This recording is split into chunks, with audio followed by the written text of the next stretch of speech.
Good afternoon, students, and I'm hoping that you're all having a really wonderful day, and welcome to English 115, Introduction to Literature.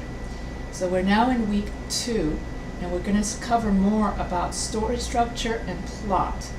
Now, as you know, when you were taking English 101, I was teaching you how to write an essay.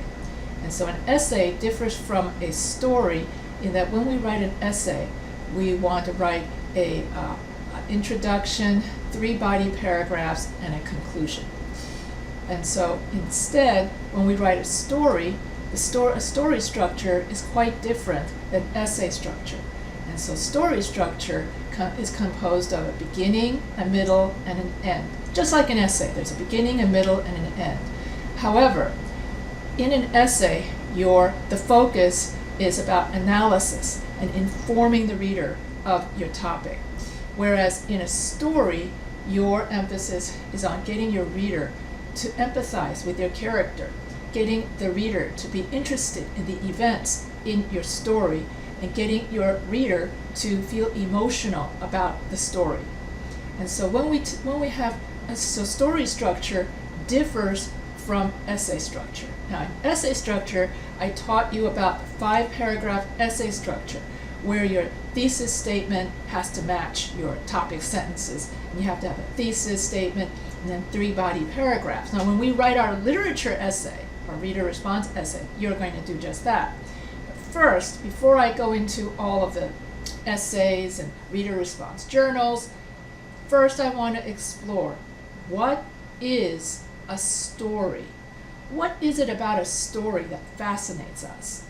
And so before people wrote down stories, in oral cultures, people used to tell stories in order for people to remember heroes, wars, values, morals, in order to pass down what you want the next generation to know.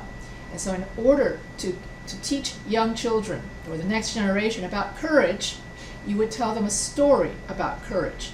In order to teach children how to behave, you would tell children a fable in which you have talking animals in order to keep children interested.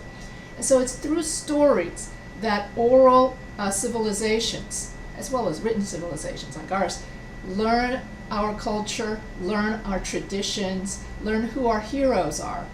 And so we pass down from generation to generation through stories.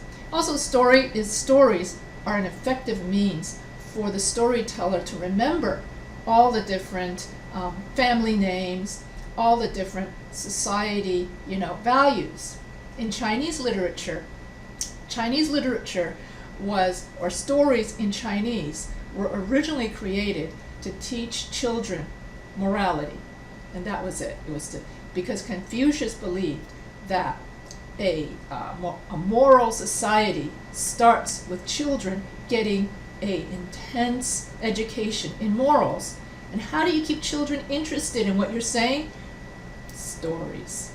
So stories not only help you escape reality, in other words, escapist literature like fiction, stories also help bind society together. It helps bind families together when you tell stories together around a fireplace, when you tell stories about ancient ancestors that you're related to, so that certain clans, each group or tribe would have their own set of family stories that they share with their children, making that family clan unique from other family clans. So stories have always been around ever since you've had humankind. And so when we tell a story, we engage the reader. And as I said in my week 1 lecture, stories are a direct communication between the author and the reader. Whether or not the story is in the oral tradition, or whether it's sung, or whether it's written. And so when we write a story, we want to keep it interesting. And so the story structure starts with, usually you start out with a triggering event. That means the event that starts off the story. Then you have rising event, or or rising action. That's it, rising action. In other words, you have a series of events that lead up to the climax, which is the most dramatic, event or happening in the story. Then you have falling events, and then you have your resolution towards the end, where you have falling action and resolution. And so that your story looks sort of like a hump. You got the triggering event, rising action with the suspense, climax, falling action as the character resolves the problem. The character grows. The character evolves to become more mature. And so as the character evolves, matures, you're getting to the resolution. And so the resolution is usually the character changes. And so we're also going to study different characterization. And then also this will help you, hopefully, create effective characters for your book. And so that's what I went over today, is story structure, in which you have a beginning, a middle, and an end. Triggering event, climax, and resolution, which differs from when you write a story for your narrative essay. So I will tell you the differences and the similarities and all of that between essays and stories a little later. So first, I want to explore in intricacy, what is a story? What makes up a story? And what are the different elements of a story? And so I just went over the hump. You got the story structure, where you have the triggering event, climax, and resolution. So far, that's and there are many layers of storytelling. And so there are many reasons why we revisit the same story over and over again. Why do we want to read a good story or the same story over and over again? It's just like when we want to revisit the same song over and over again, because we like it. We want to savor each line. We want to revisit the happy emotions that that story evoked in us. And so reading, so that's what I meant when I wrote in the week 1 forum, that opening a book is like a gift that you can open again and again, because each time you open a book, those characters come to life again. So if you write a really good book that future generations will read, then each time someone opens your book, you the author, or whatever you wrote about, or your characters, live forever, again and again, in the reader's imagination. And so we like to revisit a childhood story, and then as we reread the story, when we read this story as a child, we understand just the events of the good guy and the bad guy. Then when we reread that same story as an adult, we understand so much more. We understand so many more layers to that story, because as an adult, we now have reached an age where we have experienced life. And so as we experience and get older and experience more life, our understanding of the story becomes deeper and deeper. So as a child, we would just experience the story as the good guy vanquishes the bad guy. Okay, end of story. But when we get older, we start to notice, hey, the bad guy, he's not such a bad guy. He actually is just a guy having a bad week, while the good guy is a good guy having in other words, you start to see that everything is not black and white. And so that's what makes stories richer and more developed and more complex as we get older. So there are many layers of storytelling, just like there are many layers of clothing that we wear. And at the very core, or the simplest, is when we're young.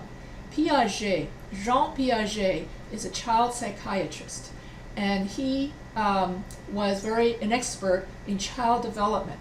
And so he said that when you're really young, you only understand things that are simple and concrete. And so therefore, the stories that you read have to be simple events. Someone is the good guy, the bad guy. So usually children like to read fairy tales and fables, something that's simple to read with a simple ending. Then as we age, as Piaget would call it, we start to move away from concrete thinking, and we start to become more abstract. And then we gain the ability to analyze the story, to find many different layers and hence many different interpretations of the same event. And so a group of adults reading the same story can each have a different interpretation of that same story because each adult brings with him or her their experiences as they empathize with the character or with the story. That's why reading a story is like peeling an onion to its core. And so in this class, what we're doing is that we're peeling the onion to its core of the many different kinds of literature that you can find. So we're going to be studying in this class fiction, prose, drama, and poetry, and other types of literature. And so here, simple stories are for children, while more complex stories are for adults.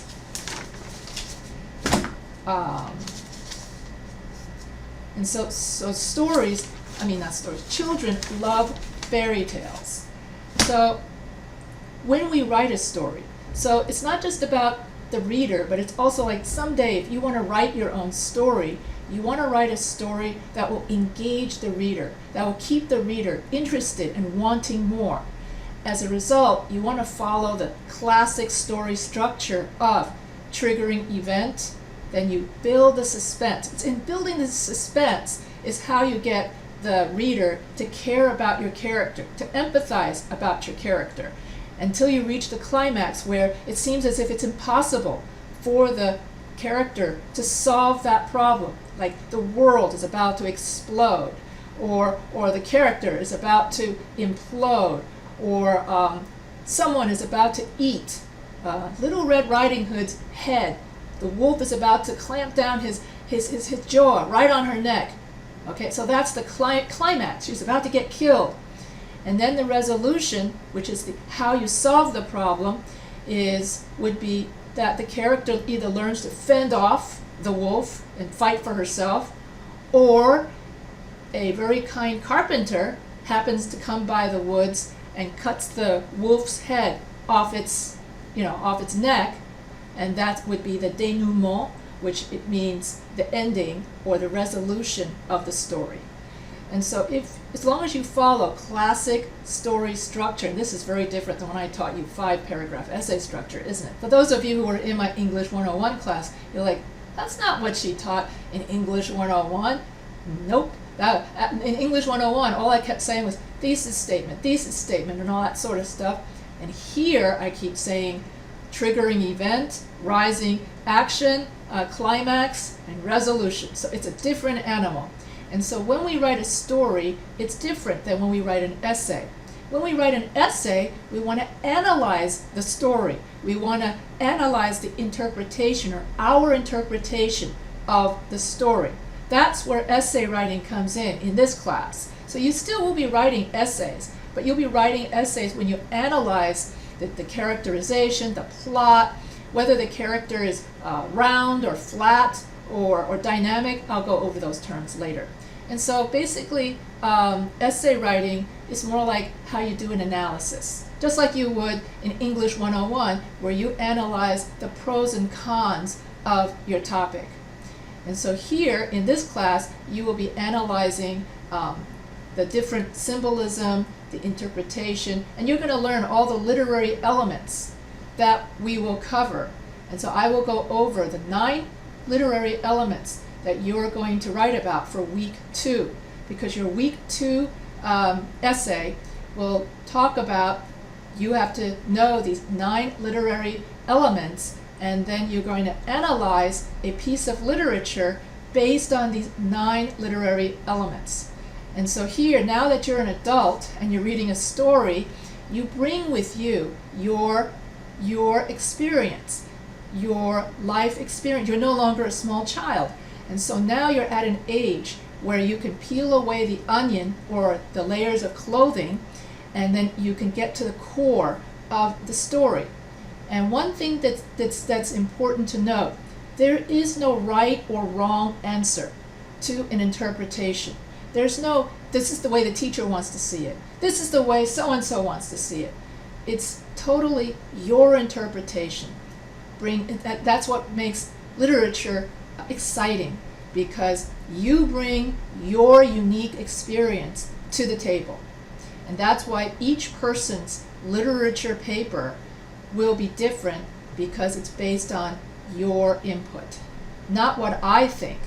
All I do is to make sure that whatever you write on the paper sounds correct, so that when someone else is going to read it, it's in good structure, and that people can then go, oh, so that's the main idea. Oh, and those are the body paragraphs. Then we start going back to English 101, in which my role is to teach you the structure of the essay and the elements of the different kinds of literature essay.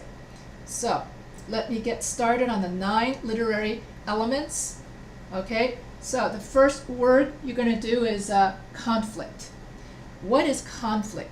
Conflict means that the character A and character B struggle. There's some kind of struggle. There's some kind of conflict. Because when you have any kind of fiction or drama, you cannot have a good story without conflict and without crisis. There's always something that goes wrong, and you have to fix it. So crisis and conflict means a problem that needs to be solved within the story. Exposition. Exposition is merely the telling of the story, in which we expose the reader to the backstory of each, kind of like a reveal, in which we expose the reader and we reveal to the reader what the story is going to be about. We tell the reader the backstory of each character.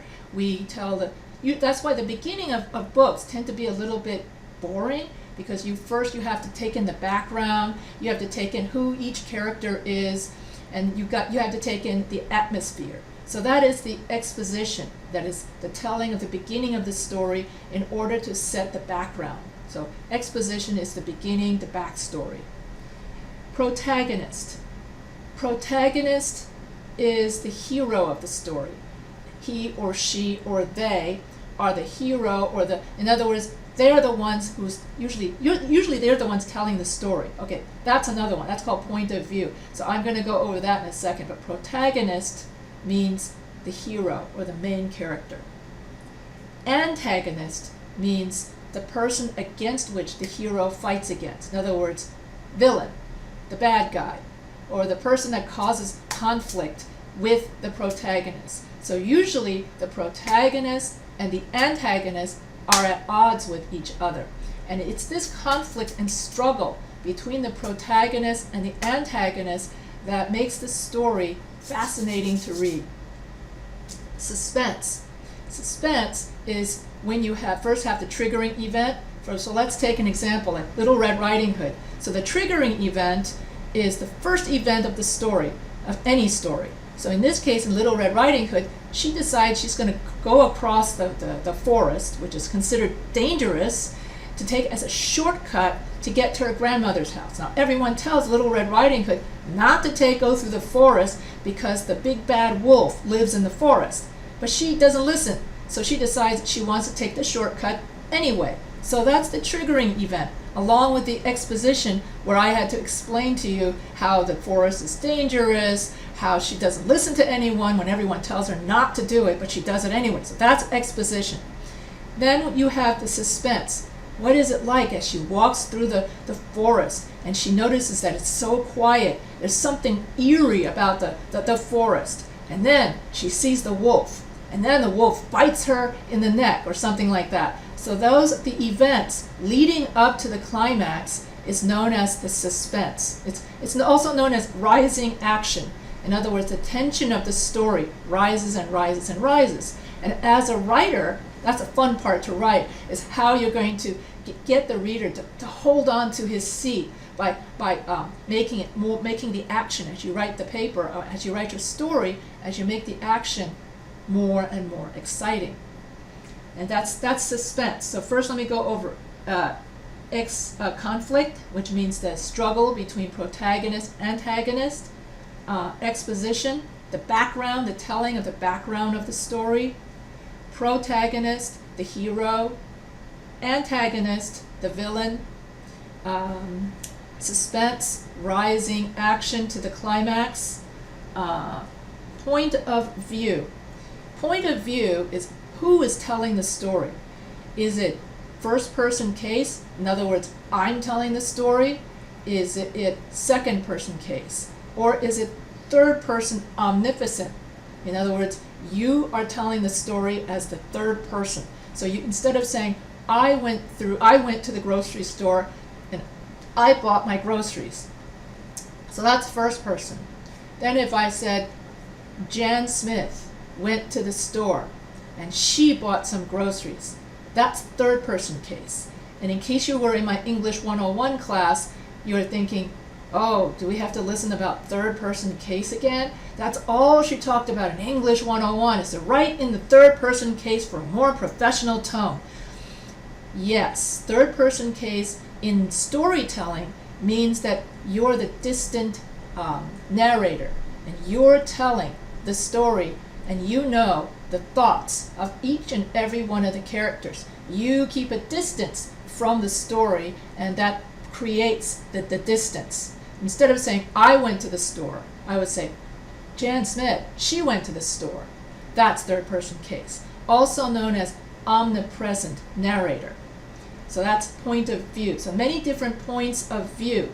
Also, you can have the point of view of the pencil. What's it like to be a pencil? And the pencil would be, oh, hi, Professor H. Well, I know what it's like to lie on the desk. And boy, when no one uses me, my ink dries up. I can't wait until you pick me up and write something with it. Okay, that's perspective, okay? And that's point of view. And in this case, it's from the point of view of the pencil. So there's many different points of view.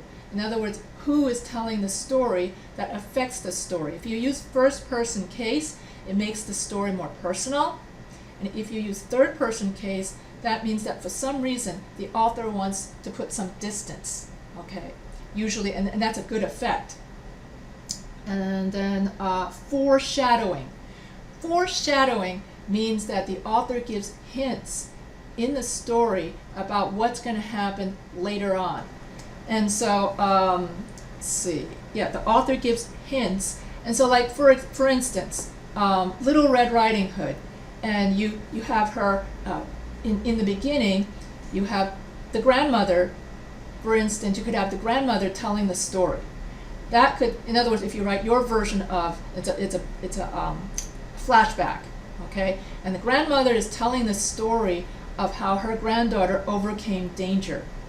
So you know that it's the foreshadowing that the wolf did not go off and also eat the grandmother, because the grandmother is alive. And that's not the best example of foreshadowing, I admit. But basically, as the writer, you can give hints to the reader as to what will happen later in the story, okay? And off the top of my head, I can't think of some example, but I'll come back to this point in a later lecture. But basically, and so if you're writing the story and you want to tell the reader that at the end of the story, the narrator grew up and had kids, for instance. And so you foreshadow that by having a scene where the character is sitting with his kids and telling the story as something that happened in his past. Then you know that the character came home safely, that everything ended okay. He grew up and had a family. So that's foreshadowing, is when you give hints as the author to the reader as to what will happen later in the story. Conclusion and resolution. So as I said, the conclusion and the resolution is when the problem is finally solved. Of whatever you can't have a story that doesn't have a problem. So whatever problem it is, it got solved. So that's like the ending of the story. So I hope I got all of them. Let's see. So here you have, and also you have, oh, that's next week. Okay, characters, characterization, and then you go over more about. So I hope you understand the words. I'm going to read from my notes about conflict, point of view, exposition, protagonist, suspense, antagonist, crisis, foreshadowing, climax, conclusion, or resolution. And so here you have, oh, and there are different kinds of conflict, okay? In conflict, you could have mind versus mind. Well, they use that a lot in Star Trek, where you have one telepathic mind, and then the two telepaths are fighting each other, and who is going to win? The bad telepath wants to take over the Enterprise and eat the people, while the good telepath wants to save the people of the Enterprise and let the Captain Kirk go. So you could have mind versus mind. You could have person versus nature. So Old Man in the Sea, in other words, Hemingway's classic, where this old man is trying to catch a big fish. And so it's this old man against nature as he tries to catch this big fish. Based on a true story, by the way. Person against nature and person against person. So person against person, that would be like Batman versus Superman, where you have one hero versus another hero. Or you could have the hero versus the antagonist. That sort of thing. And mind versus mind, going back to that one, could be conflict of ideas also. If one person wants to do something one way, but another person wants to do it another way. So that also could be mind versus mind. So there are different kinds of conflict. Let's see if I got all of this. Point of view, exposition, suspense, crisis. So that pretty much covers the 9 literary elements that you're going to be doing. And also this week, what you're going to be doing is you're going to be writing a reader's response journal and a reader's response essay. That's my last point in this lecture, is to go over the difference between reader response essay and reader response journal. Reader's response is a literary tradition where you write down what you felt about the story, how you react to the story, how did the story affect you personally, what did you learn from the story. Therefore, that's hence the name, reader response. In other words, what is the response of the reader? But what's the difference between a reader response journal and a reader response essay? In a journal, that's where we keep, like a diary. The journal is like a diary where we keep a collection of our thoughts. We write down our thoughts. Think of it as pre-writing. Remember the old writing process from English 101, where you had pre-writing, writing, and rewriting? And so in pre-writing, what you did was you wrote down all your thoughts about the topic. And then in writing, you wrote your rough draft. And then in rewriting, you corrected your essay. And so in the journal, it's sort of like pre-writing, in which you're writing down your preliminary thoughts about what you think this story makes you feel. So therefore, the journal is more informal. You know, you're just writing down what you think and how everything hits you, that sort of thing. You can, and also in a journal, you can use I and you don't have to be third person case and all that sort of thing. And usually in a writing journal, whatever you read, like in a diary, you just write it down. And then you choose what you want to read, and then you choose to write down whatever you want, like a diary, except it's a diary about what you read, that sort of thing. But in this class, all of the reader journals will have an assigned topic where, the teacher will tell you, talk about the characterization in the story X, in your reader's journal for this week X, okay? So it's like someone assigning you what to write in your diary or something like that. So that's a reader's journal. You just write down what you think. So that's fun. Reader's journals are fun, okay? You don't have to, as long as it makes sense, you still have to, usually when people write stuff down, it could be a good all over the place. So try to make it have some sense so that when I read your reader's journal, it can make some sense. So you still need to have some kind of essay structure, just not as formal. We'll go over that later. Then a reader's response essay. That's the literature essay. That's where ENGL 101 comes in. This is why you got to take ENGL 101 before you take English 115. Okay, so that way when I refer back to, hey, remember writing process? Remember this? Remember, you'll know what I'm talking about. So, getting to the literature essay. So in a literature essay, just like you would in a regular essay, you have your introduction, your thesis, your 3 body paragraphs, and your conclusion. And then you're going to be assigned something to analyze. You're going to be assigned. And so I always give this as my example. In The Wizard of Oz by Richard Baum, William Baum, I'll look that up. The 3 parts of the human soul is represented in the Wizard of Oz characters. Dorothy represents innocence. The Tin Man represents intelligence. And the lion represents courage.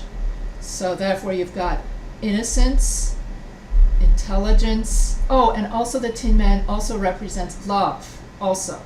So courage, love, intelligence, innocence are the 4 parts of the human soul represented in the story Wizard of Oz. Then your paragraph 2 is going to talk about Dorothy and how she represents innocence. Paragraph 3, you're going to talk about Tin Man and how he represents love and intelligence. Oh, because he's missing a heart. That's it. Okay, love and intelligence. And then paragraph 4, it will be about the lion, how he goes from being a coward, he gains courage and confidence in himself. And so that's what the story is, like a quest. Anyway, so that would be your middle paragraphs, which would then justify your thesis that that Wizard of Oz represents the 3 parts of the human soul: innocence, love, and courage.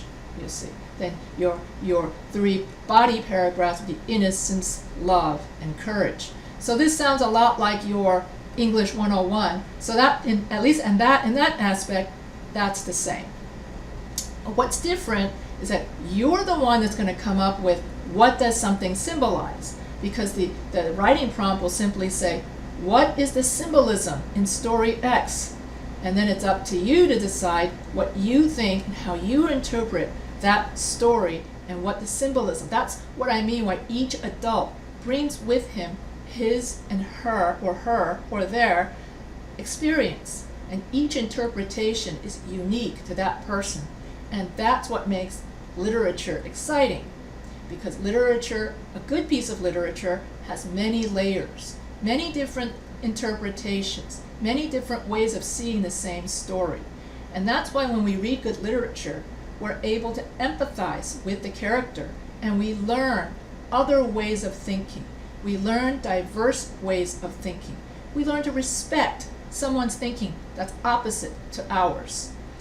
Unlike social media, where people all the people of the same, thinking, all gather together and then just narrowly close their mind to anyone else outside of what they think. Hence, their minds in social media become narrower and narrower and narrower. And in society, people don't read anymore. People don't, and when you don't read, you're not aware of other people's, other than yours, your point of view. And when you go to social media and you just simply hang out with people of your own opinion, that's called confirmation bias, by the way. You just have a very narrow, it's like someone who never leaves, never travels, and just stays in the same place forever with the same group of people and never meet anyone new. And when we read, we're actually reading many different people from the past. Dead voices. I think that's what one of the authors said. We not only learn about different people, different points of view, we also learn about different historical periods, we learn different contexts, and we learn to, and most importantly, we learn to open our minds and listen to others. If I always feel that our society would be so much less contentious if we could just learn to listen to each other. That's simple, So, if you have any questions, you know that the lecture is about to end as soon as I say, if you have any questions, feel free to email me. I said that